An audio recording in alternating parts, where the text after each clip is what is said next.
Imbitasyon ito ng Diyos para sa inyo.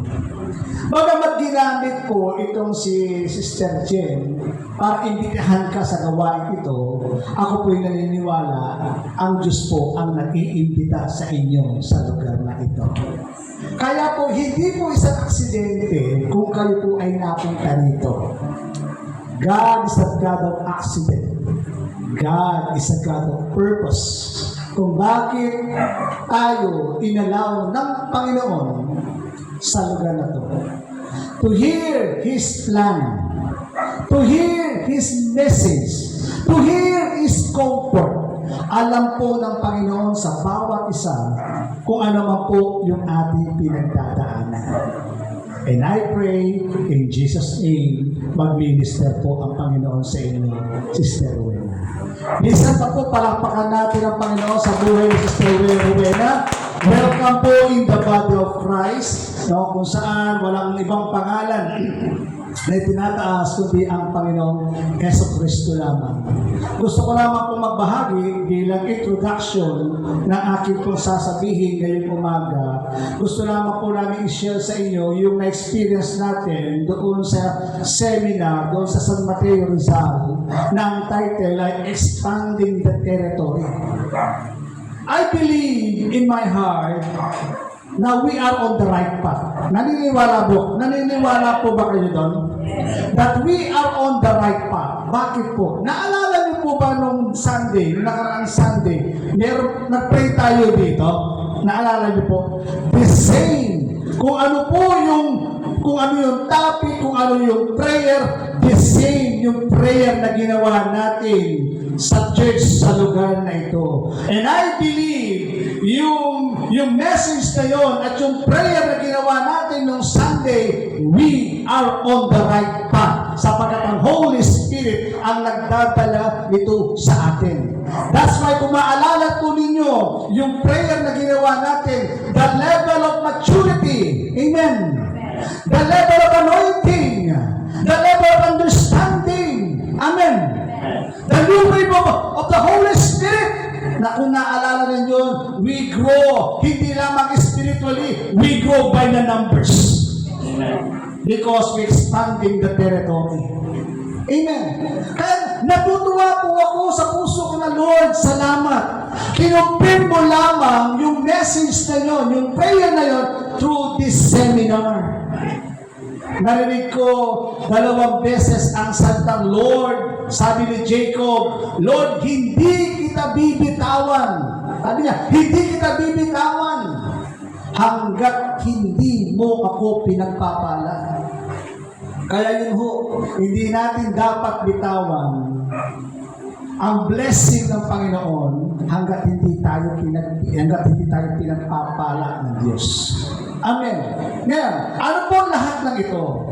Hindi po ito mangyayari, magaganap, yung lahat ng prayers natin, lahat ng naipasok sa puso natin without action. Faith without action is dead. Kailangan lamang po natin mag-step in faith upang mag-materialize ang lahat ng gustong gawin ng Diyos sa ating pong buhay. Hindi tayo papayag this year 2026 na walang gagawin ang Diyos sa atin. Our 2026 is never be the same. Amen. Huwag tayong papayag na yung 2026 mananatili tayong talunan. Mananatili tayo doon sa kung saan lang tayo. Hindi tayo papayag doon. Kailangan 2026 may gagawin ang Diyos sa atin. At tandaan natin, kung hindi tayo gagalaw at kikilos, yung 2026 natin mananatili stagnant. Amen. Nandun ka lang, hindi ka makakabukod, iikot ka lang sa wilderness. Hindi ka makakapasok sa promised land. Bakit?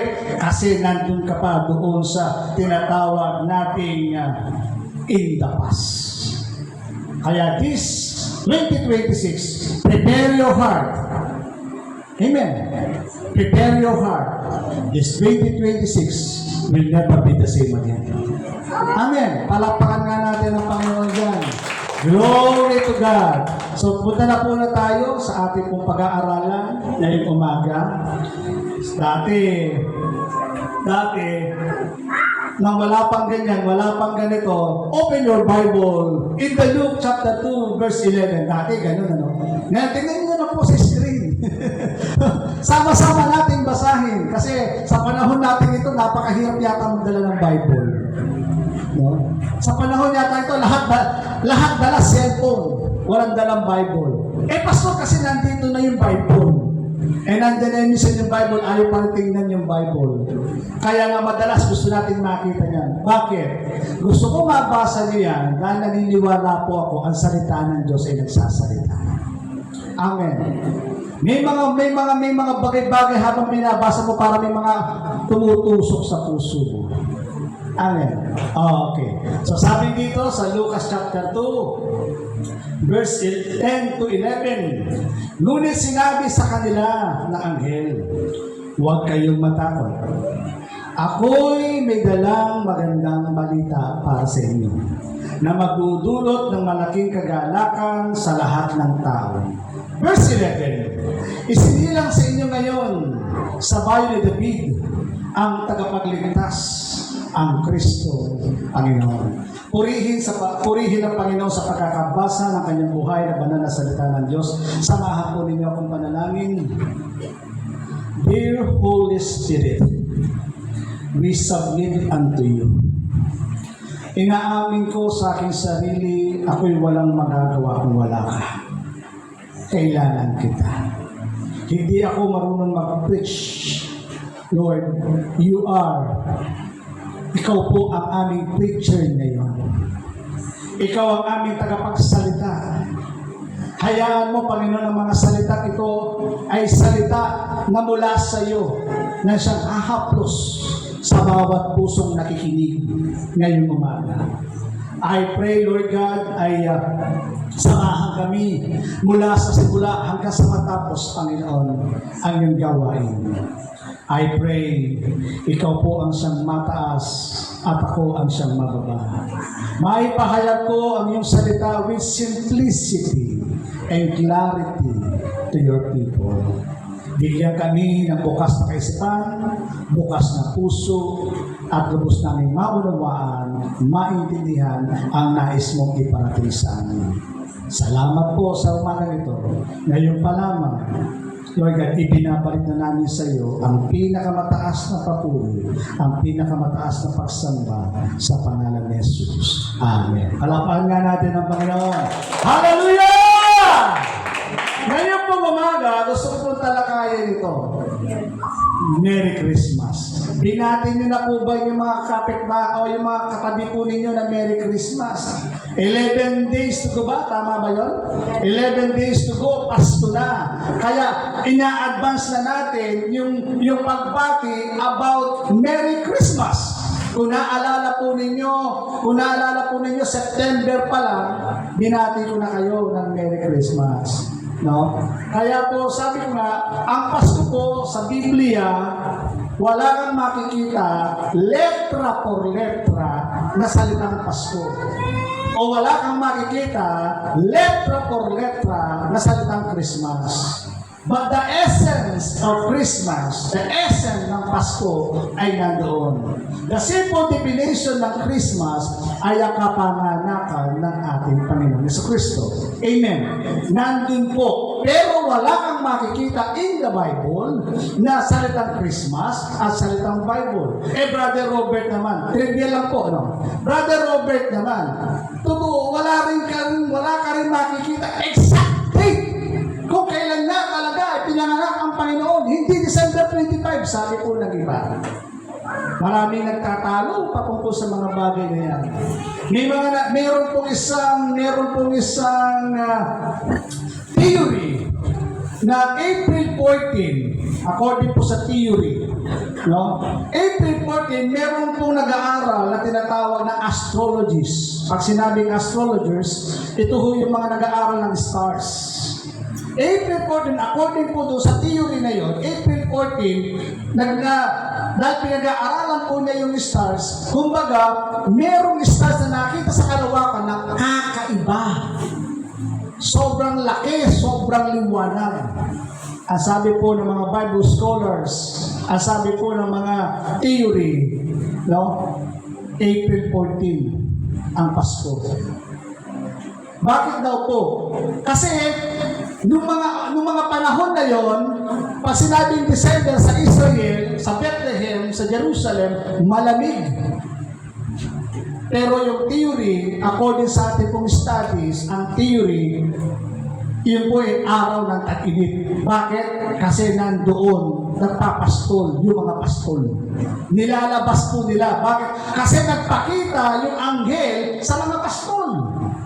Kaya po according sa kanila pong theory, ito po yung naglalaro ng March and April. Bakit natin sineselebrate yung December 25? Sumasabay ba tayo sa mga tradisyon? No. Hindi po. Kumbaga, tawag nito, sinundan po nila yung calendar na binago yung calendar. Hindi po yung Jewish calendar, kundi Roman Catholic calendar. Dahil ito na po, yung sitwasyon, sumabay tayo doon para ipagdiwang ang kapanganakan ng Panginoon. Nandiyan ba tayo? No? Kaya tayo ngayon, no, hindi mahalaga kung April 14 ba yan, o March ba yan, o October ba yan, o December, hindi po yun mahalaga. Ang mahalaga na ipanganak si Jesus na ating tagapagligtas. Palapan nga natin ang Panginoon. At ang Pasko po, no, sa Pilipinas, ang siyang pinamakahabang celebration. Bakit po? Sa ibang bansa din nila ginagawa yun, pero sa Pilipinas nila ginagawa yun. September pa lang. Diba? Sumisilip na si Jose Marichan. Tingnan mo yung cellphone mo, gumaganin na. Alam mo, malakas ko na. Pagsapit ng bear. Diba? Minsan, bear pa lang, tumutugtog na. Whenever I see you, September pa lang, wala pang Pasko. No? At nakikita mo yung paligid, yung ambience, nagkakaroon ng kakaiba. Tanungin ko po kayo, kapag po ganitong panahon, ano yung feeling na meron po kayo? Di ba parang ang saya ng feeling? Parang merong hope. Nararamdaman niyo po ba yun? Kapag dumarating yung Pasko, nakakaramdam kayo ng hope. Kasi nga, binless na ng Panginoon ito. Kaya ito po yung pinakamahabang Pasko. Kaya nga po itong topic natin about Merry Christmas, babaybayin po natin isa-isa kung ano ang kahulugan ng Merry Christmas sa atin. Amen. Nandiyan ba kayo? So babaybayin po natin kung ano yung salitang Merry Christmas to understand na dapat mo lamang i-greet ang iyong kapatid na Merry Christmas sapagkat ito nga pala ang kahulugan ng Merry Christmas.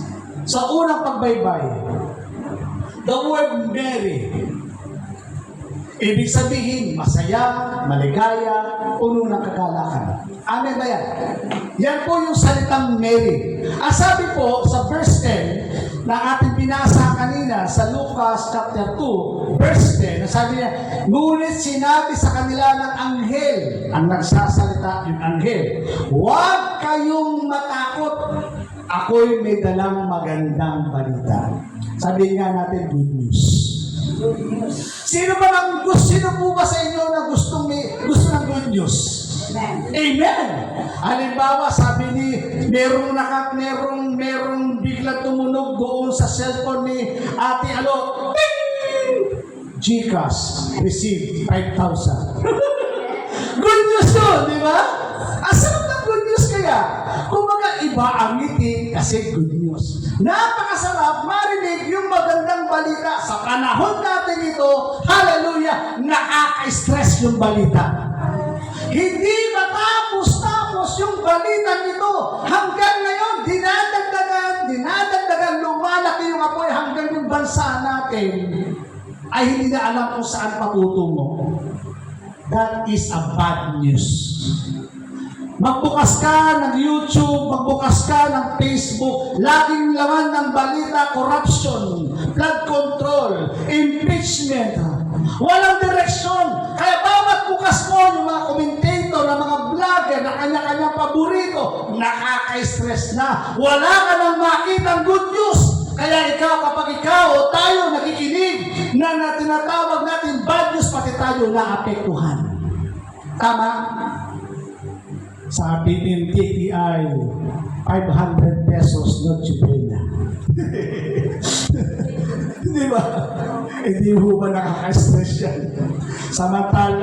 Samantalang yung DPWH na ibig sabihin ng DPWH, DPWH na ibig sabihin, daming pera, walang hirap. Ang dami nilang pera, sila masaya. Paano naman ito? 500. Sabi rin po ni DTI, Secretary, o dapat yung inaanak mo, bigyan mo ng 20 pesos. Talaga yatang nakaka-stress, di ba? Kaya kapag kayo pupunta na sa amin, huwag na kayo pumunta kasi nakahanda na yung 20 pesos. Saan kayang makakarating yung 20 pesos na yan? No? Talagang na may stress ang iyong kaisipan. Paano mo babudgetin ang mga bagay na dumarating sa iyo? Kaya po napakahalaga sa panahon natin ito yung good news. Again, sabihin na natin, good news. Good news. Mabuting balita na kung saan itong mabuting balita nito, sabi diyan, para, ako'y magdala magandang balita para sa inyo, para sa akin, para sa ating lahat. Sabi niya, magdudulot ng malaking kagalakan sa lahat ng tao. Amen? Sabi niya, magdudulot ng malaking kagalakan sa lahat ng tao. Kasama ka doon. Na dapat mo ma-experience yung joy, the unspeakable joy. Yung good news na to, nagdadala ito ng kagalakan sa buhay ng tao. Kahit may problema ka, kapag narinig mo ang magandang balitang ito, may ibsan ng problema, may ibsan ng kalungkutan, may ibsan ng kabigatan, papalitan ito ng kagalakan. Gusto niyo ba yun? Amen? Kaya po yung joy o yung kagalakan o pagiging masaya, pagiging maligaya, ang sabi po rito, akala ng tao ang pagiging masaya ay meron kang bagong gadget. Maraming pera, magandang bahay, kotse, magandang asawa. Uy, kawawa naman yung lalaki o magandang lalaking asawa. Ayan. Magandang trabaho, may ganito, etc. etc. Alam niyo, sabi ko nga, akala natin, kapag may bagong gadget ka, masaya ka. Sino ba masaya? Nakapanggap ng iPad. Ngunit, hindi, ganda na cellphone! May iPad ako! Di ba? Ang ganda tingnan! Ang ganda kasi may bago ka. Pero paglipas ng panahon, may gasgas na, naglalag na, hindi na nagpapasok ng maayos, yung saya, unti-unti, nakakainis naman, benta ko na. Nakuha nyo? Dahil yung joy na kanyang natanggap sa sanlibutan nito ay pansamantala lang. Tama ba yun? May bago kang sapatos, may bago kang damit, may bago kang kung ano dahil Pasko eh. Masaya ka! Pero paglakad ng panahon, makikita mo yung saya, unti-unting nawawala. Bakit? Kasi yung saya ng mundong ito ay pansamantala lang. Hindi po ito ang tinutukoy ng Panginoon na kaligayahan. Hindi po ito tinutukoy ng Panginoon na pagiging masaya. Dahil ang lahat ng bagay na ito na tingin mo nagpapasaya sa'yo, ito rin yung lugar na ito nang siya magpapalungkot sa'yo. Dahil hindi lahat mananatili sa'yo, hindi lahat tatagal sa'yo, lahat ng iyong kumukupas. Nung nililigawan mo ang iyong asawa, gandang-ganda ka. Pero habang tumatagal, HHWW. Ano ako nga yan? Gen Z. Alam niyo yung Gen Z, no? Yung HHWW. Ano po yung HHWW? Nung nililigawan mo ang iyong asawa, holding hands while walking. Nililigawan mo, HHW, holding hands while walking. Talaga naman. Kahit mainit, cover na cover. Kahit mainit, may payong. Nililigawan mo, mo eh. Pero habang lumilipas ang panahon, yung aming asawa na dati kasama mo siyang naglalakad, sasabihin ka ng kaibigan mo o kilala mo, nasaan ang asawa? Ginuguso na lang. Diba? Lumilipas yung saya. Kaya yung saya ng mundo ay pansamantala. Ang gusto ng Panginoon, yung saya na gustong ibigay sa iyo ay permanente. Kahit walang pera, di ba't laging masaya? Ganyan nga ang buhay ang na kay Jesus, laging may galak sa tuwina. Ito ho yung gustong iparanas ng Panginoon sa atin, na tunay na saya, na masusumpungan hindi lamang dito sa sanlibutan nito, kundi yung tunay na saya ay masusumpungan sa piling ng ating Panginoong Jesucristo. Amen? Ano ang sabi ng Bible? Luke 12:15, ang sinabi niya sa kanilang lahat, mag-ingat kayo sa lahat ng uri ng kasakiman, sapagkat ang buhay ng tao ay wala sa dami ng, alin na po, kayamanan. Kahit mayaman ka pa, hindi ka nagkakaroon ng satisfaction. Kahit nasa iyo na ang lahat, naghahanap ka pa rin. Gusto mo pa rin magkaroon kahit meron ka ng kayamanan, sa dami ng kayamanan, sa dami ng meron ka. Gusto mo pa rin magkaroon. Kahit na meron ka ng merong mga bagay-bagay sa sanlibutan nito na nasa iyo, meron pa rin kulang. Amen. Dahil ang tao ay walang kakententuhan. No? Nandyan ba kayo? Hindi nasasatisfied yung tao. Parang vacuum ng kanyang isipan, laging may kulang. Kapatid ko, in faith, talagang kung sa mundo ka lang nakatouch na ito, ang lahat ng bagay na ito, laging may kulang. Sapagkat ang kayang magpuno ng kakulangan na yon, walang iba, kundi ang Panginoong Jesucristo lamang. Nakuha po ninyo, para siyang puzzle. Yung puzzle, no, na puno na, may isang missing link doon sa puzzle para mabuo. At ang missing link na yon, walang iba kundi ang Panginoon. Amen? Kaya, ito sabi niya, ang buhay ng tao ay wala sa dami na kanyang kayamanan. Ano sabi ng Diyos? Colossus chapter 3, verse 2. Ang mga bagay na panlangit ang isa-isip ninyo, hindi ang mga bagay na panlupa. Bakit kaya sinabi ni Apostol Pablo sa mga taga-Colossian Church na ang mga bagay na panlangit ang isipin ninyo, hindi ang mga bagay na panlupa? Bakit? Kasi nga ang mga bagay na para sa lupa ay pansamantala lang. Andiyan ba kayo? Kahit po tayo magpatayo ng bahay, ups and down, na napakaganda, darating ang panahon, luluma ito, kukupas, masisira. Bakit? Kasi pansamantala lang eh.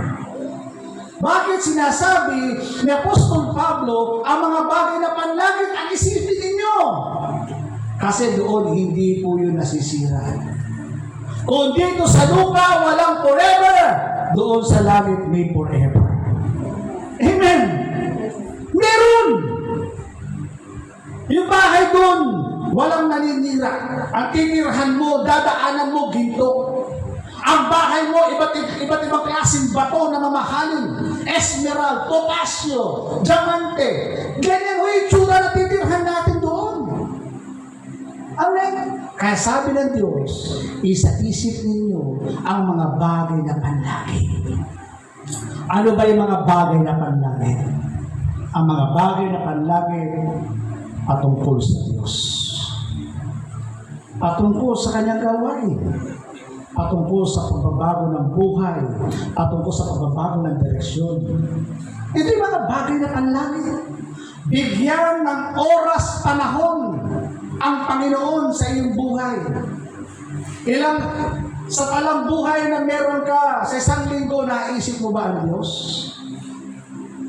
Sa isang linggo, nakapagbasa ka ba ng Bible? Sa isang linggo, nakapag-pray ka ba?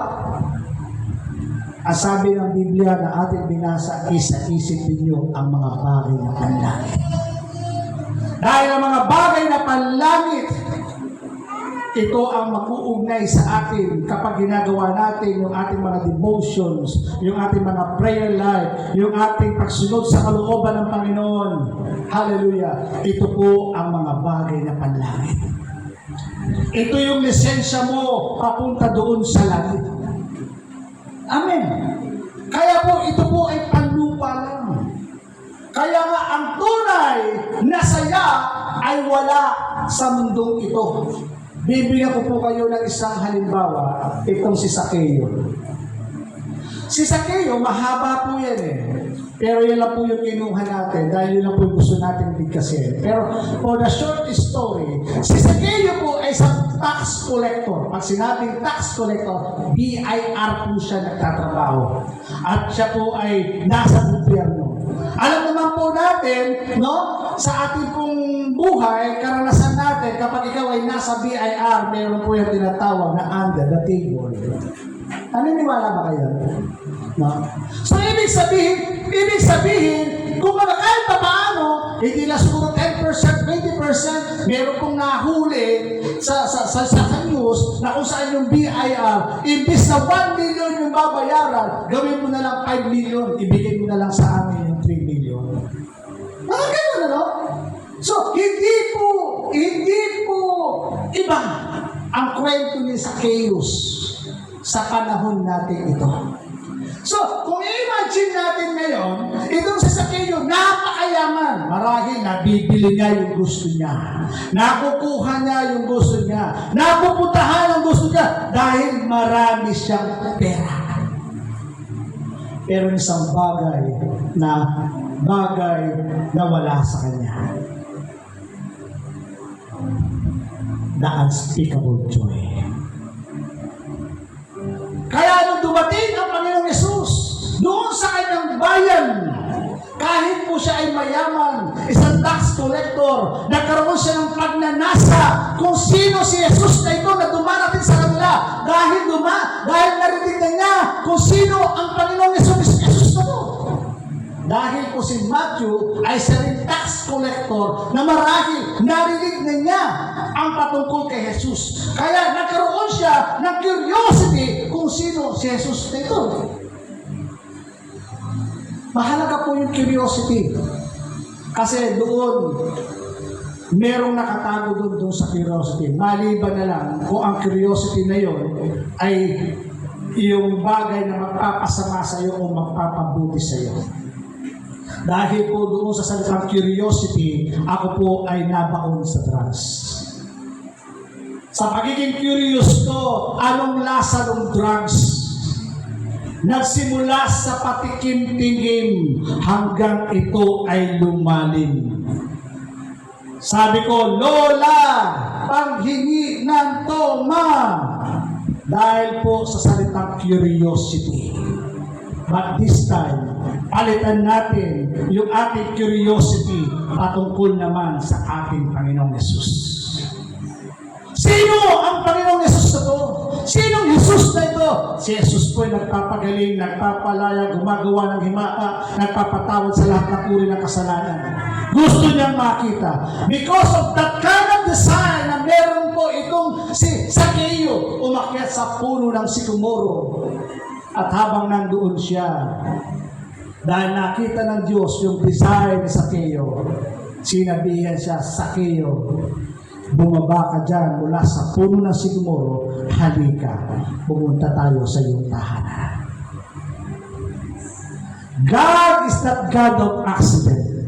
Sa dami ng tao sa lugar na yon, bakit si Zacchaeus lang ang tinawag ng Panginoon pumunta sa kanyang bahay? Napansin niyo ba yan? Bakit? Kasi nakita ng Diyos yung desire ni Zacchaeus na makilala siya kung sino siya. And I pray in Jesus' name, magkaroon din yung pagkakanasa natin na makilala kung sino siya. Ang Diyos po ay nagpapakilala kung sino siya. Kaya sabi diyan sa ating talata, nung siya ay bumaba, sabi niya, sa verse 6, nagmamadaling bumaba si Zaccheo. Tingnan po niyo yung word. At tuwang-tuwang tinanggap si Jesus sa kanyang bahay. Amen. Tuwang-tuwa. Hindi niya sinabing natuwa si Zaccheo. Hindi. Kundi tuwang-tuwa. Masaya. Kapag po sa Biblia, paulit-ulit na binabanggit, ibig sabihin mahalaga. Sabi niya, tuwang-tuwang tinanggap si Jesus sa kanyang bahay.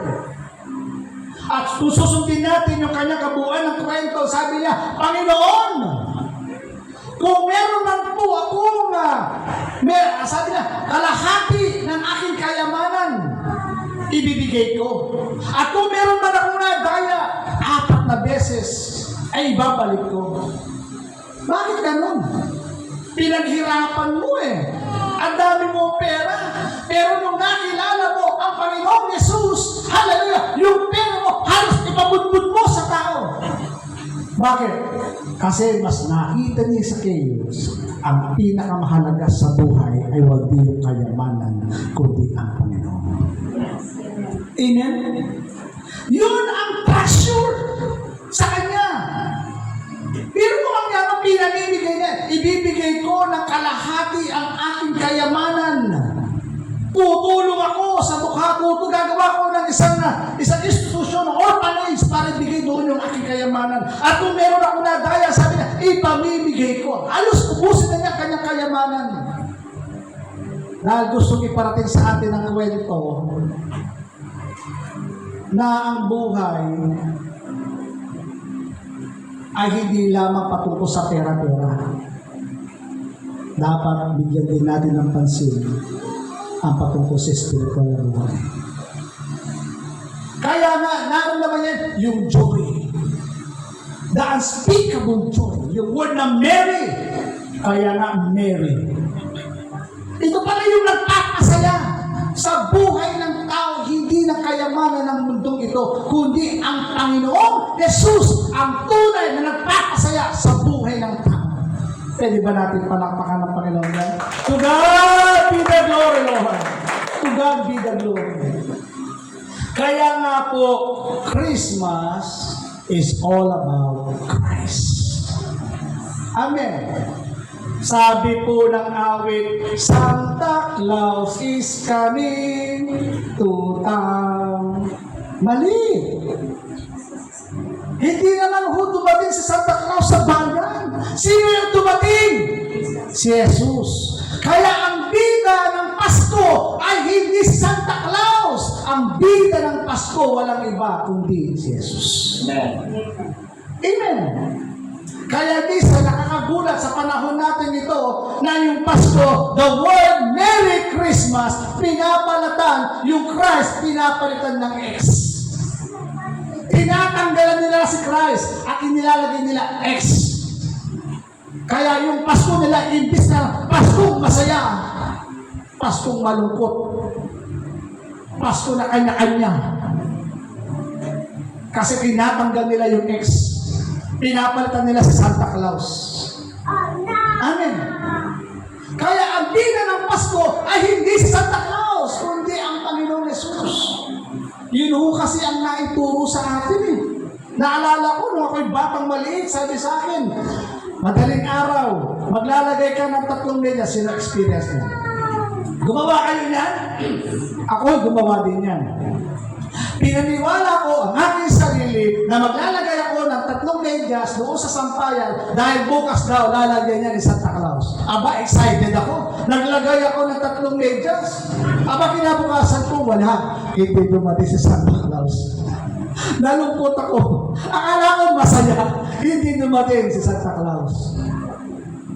Ngayon ko napatunayan dahil sa salita ng Panginoon, katak-isip lang pala sa Santa Claus. Ang tunay ay ang Panginoon Jesus, ang siyang dumating sa ating bayan. Palapan na natin ang Panginoon. Kaya nga ang pangalan one is Mary, pangalawang baybayin ay Christ. Yan ho yung essence ng Pasko. Christ ang tagapagligtas. Ulitin natin, sa binasa natin kanina sa verse 11 ng Luke chapter 2 verse 11. Isinilang sa inyo ngayon ang bayan ni David, ang tagapagligtas, ang Kristong Panginoon. Sino ho yung isinilang? Ang Panginoon. At ang Panginoon ito, isinilang, anong purpose niya? Anong layunin niya? Bakit siya isinilang? Ang purpose niya, para iligtas ka. Iligtas tayo. Pag sinabing ligtas, tingnan natin yung word na ligtas. Ano ang kasunod niyan? Kaya ka ililigtas dahil nasa pingit ka ng kamatayan. Tama ba yun? Di ba, sinasabi natin minsan, saved by the bell. Salamat dumating ka. Kung hindi ka dumating na, mapapahamak na ako. Narinig yung mga ganong klaseng termino, di ba? Yung saved by the bell. Bakit? Kasi alam mo, may mangyayari sa'yo kapag hindi dumating. The same sa ating Panginoong Yesus. Ililigtas tayo dahil nasa bingit tayo na kamatayan. Naniniwala ba kayo bago natin nakita, naranasan, tinanggap ang Panginoong Yesus sa ating pong buhay, tayong lahat ay nasa death row? May sino naniniwala doon? Na tayong lahat ay nasa death row. Ibig sabihin ng death row, hinihintay na lamang yung panahon na yun, naahantungan na tayo, nabibitahin na tayo. Sa kulungan kasi ginagamit yun eh. No? Sa kulungan, kapag dumating na yung due date na yun, iluluklok ka na doon sa trono, Sicilia Electrica. Maraming mga tao, death row, kaya tinanggal na. Pero sa ating buhay, tayong lahat, spiritually, tayo pong lahat ay nasa death row. Naghihintay lamang ng panahon kung kailan ito lilitisin. Para lamang tayo makawala doon sa death row na yun, kailangan natin ng pardon. At ang pardon na yun, walang iba kundi ang Panginoon. Para iligtas tayo doon sa kamatayang naghihintay para sa atin. Kaya sabi po ng Panginoon, 1:21, saan tayo ililigtas ng Panginoon? Magsisilang siya ng isang batang lalaki at Jesus ang ipapangalan mo sa sanggol sapagkat ililigtas niya ang kanyang bayan. Saan daw po? Sa kanilang kasalanan. Ililigtas ng kanyang bayan sa kanilang kasalanan. So sa makatwid, pumunta ang Panginoong Yesus dito sa lugar na ito, sa mundong ito, para iligtas tayong lahat ng makasalanan. Eh bakit? Kasi sabi po ng Biblia, Roma chapter 3, verse 23, ang lahat ay nagkasala at hindi nakaabot sa kamantayan ng Diyos. Lahat daw po, pag sinabing lahat, kasama ako doon. Asawa ko, anak ko, tatay ko, magulang ko, kapatid ko, lahat, walang exempted. Sabi niya, ang lahat ay nagkasala. Sino po sa atin ang malakas na loob, itaas sa kanyang kamay na wala siya kasalanan? Bibigyan ko siya ng malaking medalya. Sasabitan ko siya ng malaking medalya sa kanyang leeg na nakalagay, I am a big liar. Di ba? Walang nakasunod sa 10 utos. Walang nakasunod doon. Kaya nga, nagkasala tayo. Ngayon, ang sabi po ng Biblia, dahil lahat po tayo ay nagkasala, sabi ng Bible, babasahin ko po sa English, Romans 6:23, King James Version, for the wages of sin is death. Ang kabayaran ng kasalanan ay kamatayan. Kung alam natin ngayon na tayo pala ay makasalanan, ang hahantungin nito ay kamatayan. Kamatayan hindi lamang pisikal. Kamatayan din ito patungo sa dagat-dagatang impyerno dahil tayo ay makasalanan. Napipika po din. Nakikita na niyo po ba ngayon ang ating mga sarili na tayo'y makasalanan? Alam natin ngayon kung saan tayo pupunta pag namatay tayo?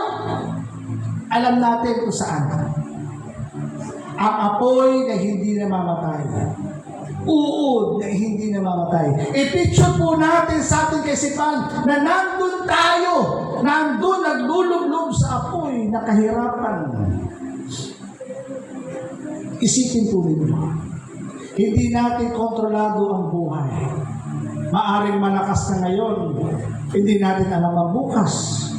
Hindi garantiya na ikaw ay may sakit, kukunin ka ng Lord. Marami pong mga malalakas pa, kinunan ng Lord.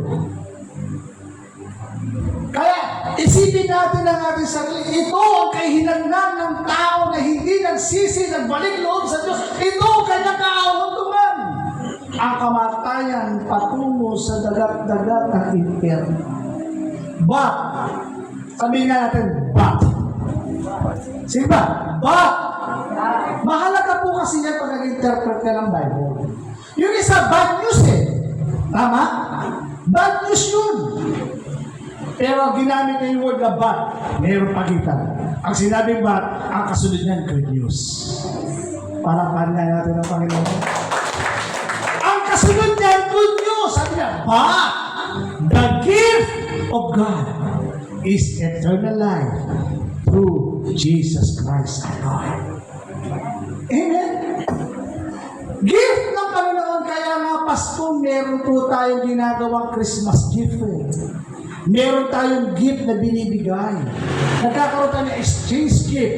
Nagbibigay tayo ng mga regalo. Yan po ay hindi isang tradisyon. Yan po ay galing sa Diyos mismo nang siyang unang nagbigay sa ating lahat. Sabi ng Biblia, John 3:16, gayon na lamang ang pag-ibig ng Diyos sa sanlibutan, kaya ibinigay niya ang kanyang bugtong na anak na si Jesus upang ang sino mang sumampalataya ay hindi mapapahamak, kundi magkakaroon ng buhay na walang hanggan. Ang gift, walang iba kundi ang ating Panginoon Jesus. At ang gift na yan, na kailangan, sabi na, eternal life. Yung eternal life na hindi dito, eternal life doon sa piling ng kanyang Ama. Ang sabi niya, sa pamamagitan ng ating Panginoong Jesucristo. Ibinibigay sa iyo yung gift. Amen. Ang kailangan mo lamang halimbawa, birthday po ni Ate Rowena. Happy birthday, Ate Rowena, ito yung regalo ko. Sasabihin pa ni Ate Rowena, pati ako. Kaya na, okay mo. Hindi tinanggap yung gift. May 3 ulo pa lang din yun. Ibig na malisin yung gift, mahihiya siya, hindi naman ako karapat-dapat bigyan, di mo. Binibigay ka sa'yo libre. Kailangan mo lang kunin para maging masaya ka. Amen. Ito ho yung gift.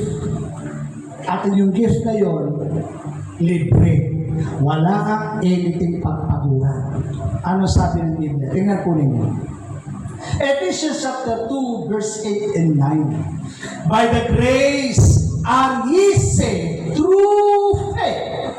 And that not yourself.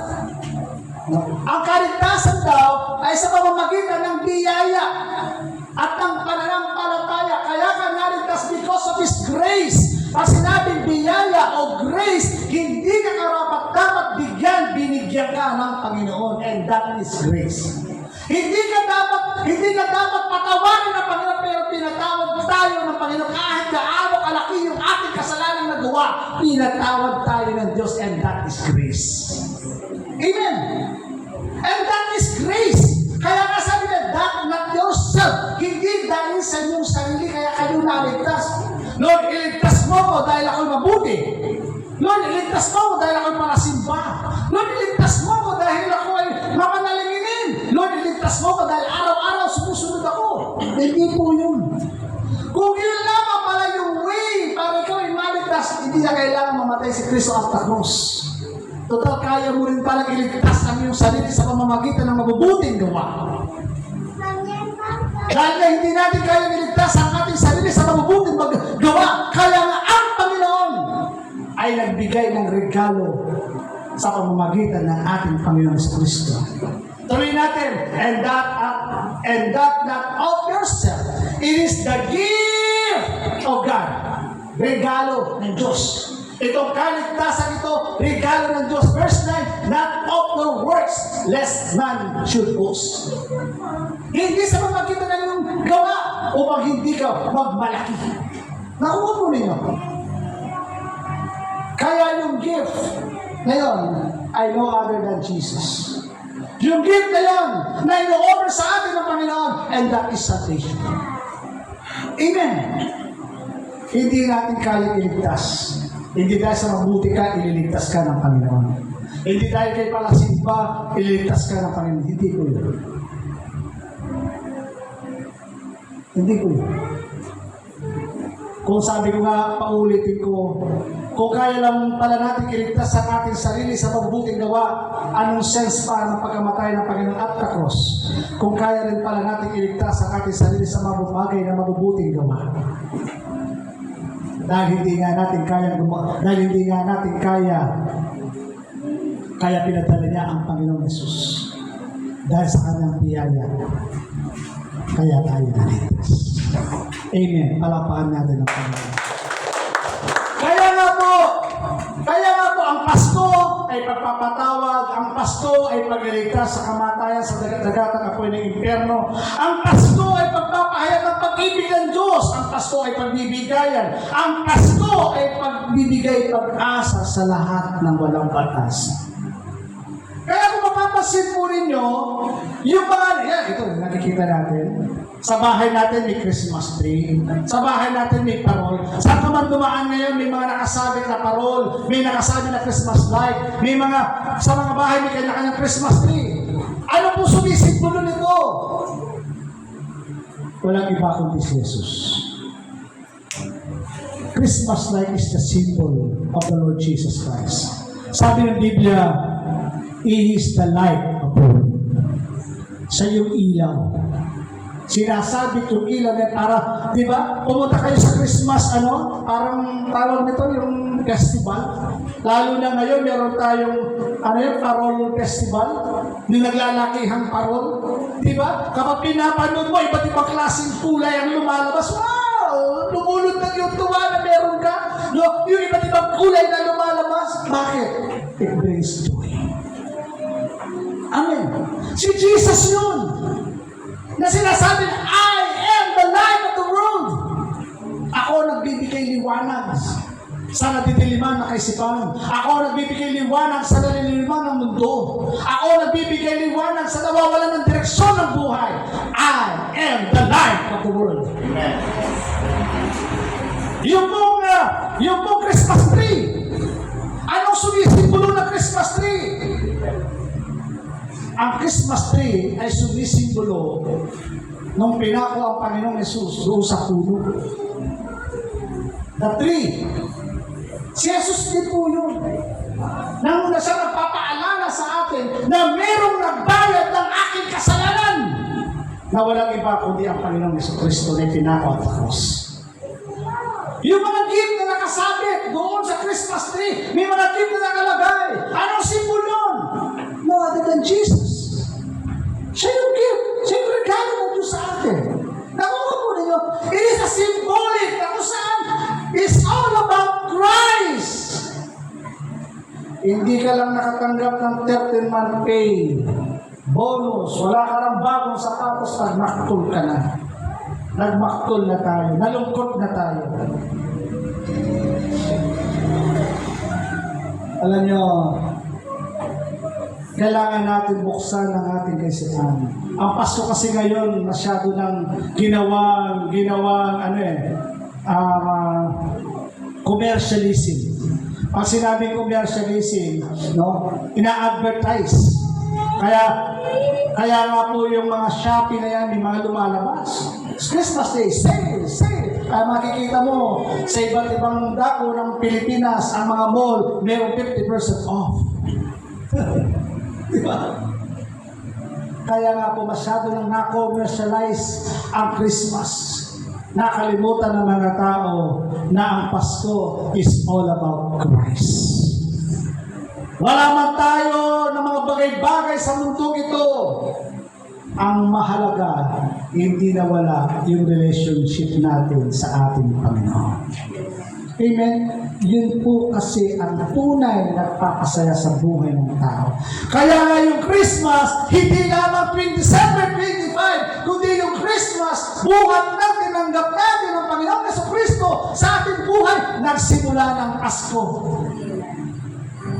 Ang saya. Kahit may mga problema tayong hinaharap, nakakayanan natin. Bakit? Kasi meron tayong tagapagdala ng mga problema. May mga sumusolusyon, gumagawa ng solusyon ng mga problema. Amen. Tapos na po. Merry Chris, pangatong baybayin, Mas. Na ibig sabihin, na galing sa salitang Mas, na ibig sabihin, misa o pagsamba. Kaya nagkakaroon tayo ng gathering para sambahin ang Panginoong Yesus sa ating pong buhay. Amen. Bakit ka narito? To worship God. Katulad po ng ginawa ng mga anghel nung tiniklara nila na ang Panginoon ay pinanganak na sa sanlibutan ito, umawi ang mga anghel. Nasabi, Luke chapter 2, verse 13 and 14, biglang lumitaw kasama ng mga anghel ang isang malaking hukbo ng mga anghel sa kalangitan. Ano ginawa ng mga anghel? Sila'y nagpuri sa Diyos at umawi. Itong Jesus na ito na pinuklama na dumating na sa bayang ito, sabi na sinamba siya ng mga anghel sa langit. Amen. Kaya tayo nandito. Katulad ng mga anghel sa langit, itong Jesus na ito, ginagalang nirerespeto na dapat lamang ibigay ang para kay Jesus. That's why we gather here to worship God. Amen? Tapos na po. Verse 14, papuri sa Diyos at kaitasan sa lupa. Ang kapayapaan ng mga taong kinalulugdan niya. Sabi niya, papuri sa Diyos kaitaasan at sa lupa. Woo! Meron isang magandang revelation. Anong panalangin, Ama naming sumasa langit, sambahin nawa ang iyong pangalan dito sa lupa, maging dyan sa langit. Amen. Sabi niya dyan, papuri sa Diyos sa kaitasan at sa lupa ay kapayapaan sa mga taong kinalulugdan niya. Peace with you. Peace with you. Amen. Na dapat sambahin. After nung gumagaan yung kalooban, after nung sumamba. Tama ba yun? Gumagaan, lumilinaw yung mga kaisipan, natatanggal. Sabi, dapat pala ganito. Diba? Napapasin niyo ba kapag pagkatapos natin sumimba, para bagang lahat ng sapot ng ulo natin nawawala? Lahat ng bigat gumagaan. Amen? Because, sinamba natin ng Diyos eh. Tapos na po. 11. Yung anghel sinamba ng ang Diyos. Ito naman, yung mga three kings na sinasabi. Yung pantas. Sabi ng Bible, Matthew 2:11, pagpasok sa bahay, nakita nila ang bata sa piling ni Maria ng kanyang ina. Nagpataripa sila at sinamba ang bata. Hinandog nila sa kanya ang dala nilang ginto, insenso at myrrh. Nag-offer sila sa Panginoon. Ano? Halimbawa, i-picture po ninyo. Nandito yung sabsaban ng Panginoon. Kayo yung pantas na galing sa malayo. Nandito, ipinanganak ang Panginoon. Itong mga pantas na ito, may kanya-kanyang dala. Nandiyan ba kayo? May kanya-kanyang dala para i-offer sa ating Panginoong Yesus. Question, anong pwede mong i-offer sa Diyos? Anong pwede mong i-offer sa Diyos? Ihiramin ko po sandali, tapos na po ako, tapos kakanta tayo. Nandiyan ba kayo? Kakanta tayo. Pero, kukwento ko muna ito. Hihiramin ko yung kwento ni Tatay Pastor. Kaya nga nung dumating kami doon sa seminar, nagpaalam na ako kay Tatay Pastor, Tatay, ihiramin ko po ang inyong ilustrasyon ha. Baka po marinig nyo sa akin, babanggitin ko itong mga ilustrasyon na ito, kasuhan nyo ako ng perjury. Kasi ginamit ko yung ilustrasyon, kaya nagpaalam na ako. Ano yung pwede mong i-offer? Kung halimbawa nandito ang Panginoong Yesus sa atin ngayon, ano yung pwede mo i-offer? Itong mga pantas na ito nag-offer ng ginto, ng insenso, ng mira, ikaw o tayo, anong pwede nating i-offer? Sabi ng kwento, meron tatlong magkakaibigan. Nakita nila yung pamilya mahirap. Nakapag sila. Kaya nag-usap-usap itong tatlo, itong manok, itong baka, at baboy. Nag-usap-usap. Paano nila bibigyan ng pagkain yung pamilya? Dahil habag na habag sila. Sabi po ni baka, ako, ang pwede kong ibigay sa kanila, gatas. Every morning, pwede nila akong puntahan para kuhanin yung aking gatas para i-offer sa kanila. Maganda yan, sabi ng dalawa. Etong si manok. Ako, ang pwede kong i-offer sa kanila, itlog. Pakainin lang ako ng kung ano-ano. Pag dumating na yung araw na maglalabas ako ng itlog. Meron silang itlog na kakainin every morning. Maganda yun. Biglang eto si baboy. Nalungkot. Hindi alam anong isasagot. Alam nyo, ang pinakamahalaga na pwede niyang i-offer dun sa tao, sabi niya, para makatikim sila ng masarap na ham. Para makatikim sila ng masarap na ham. Sabi ng Bible, kailangan kong i-offer ang aking buhay para makatikim sila ng ham. Amen. Ano yung pwede mong i-offer sa Diyos? Sa mga Hindi kailangan ng Diyos yung pera mo dahil mayaman ng Diyos. Ang kailangan ng Diyos buhay mo. Ialay mo sa Kanya at sambahin mo ng Diyos. Amen. Palakpakan nga natin pa. Tayo po ay pinibalayo kumawit, ideklara ng Pasko ay Mesiyas. Amen. Pwede ba tayo, Kuya Mark, Kuya Vince, Ate Ruth, lahat ng mga musicians natin, pwede ba natin katahin ito? Ideklara natin ang Panginoon sa ating buhay ngayong Pasko na maging masaya. Oh, hallelujah! Sige po.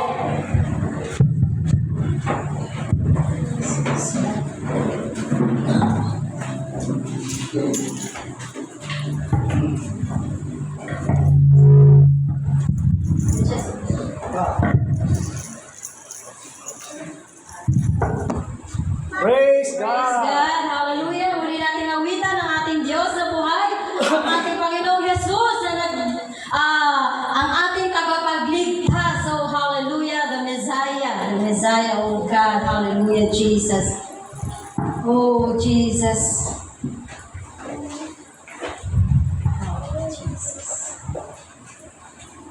Sabi ni Tatay Eke, yun daw ating pinaka-founder na si Dr. Abdir, mahilig siyang mag-surprise.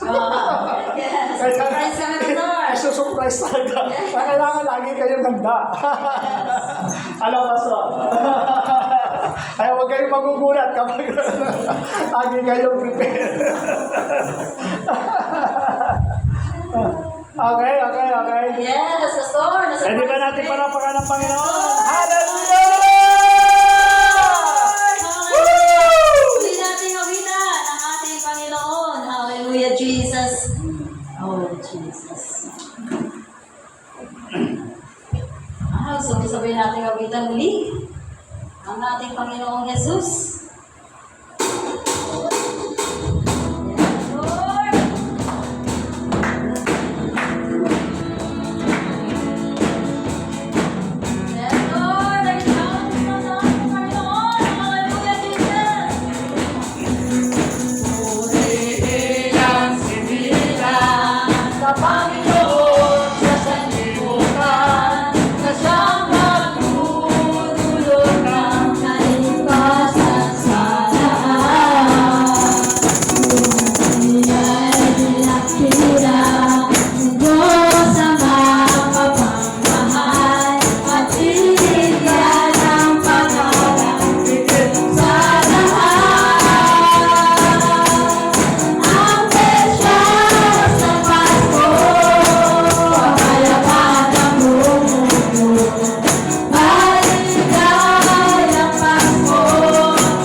Praise the Lord.